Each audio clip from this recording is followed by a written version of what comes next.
Hello again. We do Angelina Jordan videos on this channel, and recently I did a video where I said, "Today I believe is the most unusual video I have ever done," when I interviewed a 97-year-old poet who spoke about song lyrics and poetry and how they compared and contrasted. And today's video is probably the second most unusual video we've ever made, and we're meeting another poet, Marie-José. But today, we're hearing a poem that was written about Angelina Jordan.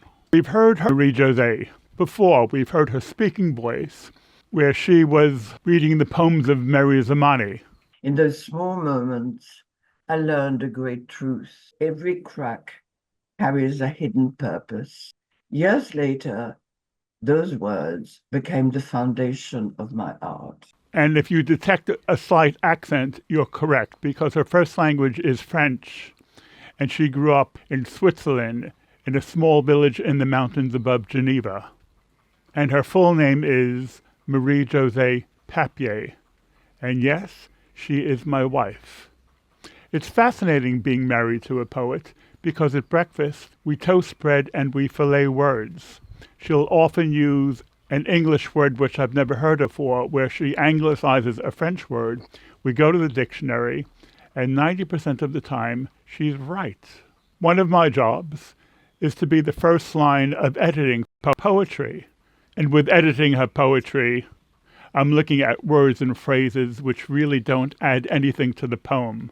I'm looking to cut away some deadwood. And that is exactly what I do when I make videos. I cut away things which don't really add to the video and which help the video flow. Let's hear Marie read her poem now. My name is Angelina. She wasn't much bigger than a bunch of gladioli when she seized the micro to bill and coo to her granny, who promptly declared her granddaughter a genius. And a genius she is. Age 7, she walked out on stage and, with the assurance of a princess, sang Gloomy Sunday to a packed audience of enthused Norwegians who clapped her into fame.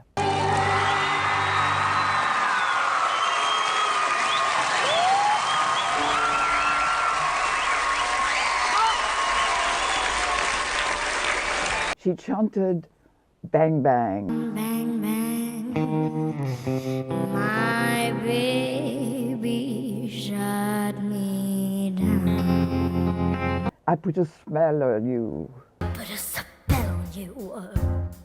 Croon, I'm a fool to want you.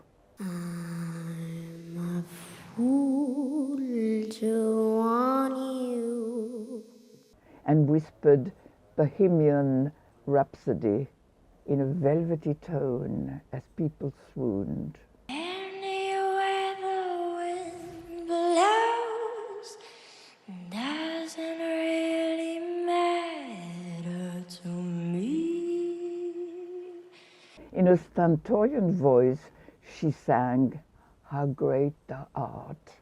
How great thou art. Hummed to the stars, warbled notes, a garland of flowers in her hair. She was the fairest of fairies, in her white frilly dress, barefoot like a little pauper.